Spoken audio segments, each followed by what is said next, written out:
ડિસેમ્બરમાં ખેડૂતોને વાતાવરણ દગો આપવાનું છે. ડિસેમ્બર માસમાં કડકડતી ઠંડી પડવાની બદલે વીજળીના કડાકા ભડાકા સાથે માવઠું ત્રાટકવાની શક્યતા છે. એક વાર નહીં પરંતુ બે વાર માવઠું ખેડૂતોના પાકની પથારી ફેરવવા આવી શકે છે. હવામાન નિષ્ણાંત રમણીક વામજાએ કમોસમી વરસાદની આગાહી કરી છે. 7 થી 10 ડિસેમ્બર દરમિયાન હવામાનમાં પલટો આવી શકે. સૌરાષ્ટ્રમાં કમોસમી વરસાદ પડશે, જે બાદ 23 થી 27 ડિસેમ્બરમાં પણ માવઠું મુસીબત સર્જશે. જો ડિસેમ્બરના આ સમયગાળામાં માવઠું થશે તો ખરીફ સિઝનમાંથી હાથ ધોઈને બેઠેલા ખેડૂતોએ રવિ સિઝનમાં પણ મોટી નુકસાની વેઠવાનો વારો આવી શકે છે. 7-12 થી 10-12 સમગ્ર સૌરાષ્ટ્રમાં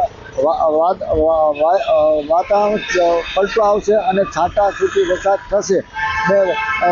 તારીખ 23/12 થી 27/12 હવામાન પલટો આવશે, માવઠાથી વરસાદ થશે. બીજી તરફ હવામાન નિષ્ણાંત અંબાલાલ પટેલે પણ માવઠાની ઘાતક આગાહી કરી છે. તેમના અનુમાન મુજબ ડિસેમ્બરના બીજા સપ્તાહમાં રાજ્ય પર માવઠાનો ખતરો છે. 15 ડિસેમ્બર બાદ ત્રાટકશે આફતરૂપી માવઠું. એક પશ્ચિમી વિક્ષોભ દેશના ઉત્તરીય પર્વતીય પ્રદેશો પર તારીખ 8 ડિસેમ્બરથી 10 ડિસેમ્બર કે તે પછી આવવાની શક્યતા રહેશે. બીજો મજબૂત પશ્ચિમી વિક્ષોભ 15 ડિસેમ્બર પછી આવવાની શક્યતા રહેશે અને ત્યાર પછી એક મજબૂત પશ્ચિમી વિક્ષોભ આવતા જશે.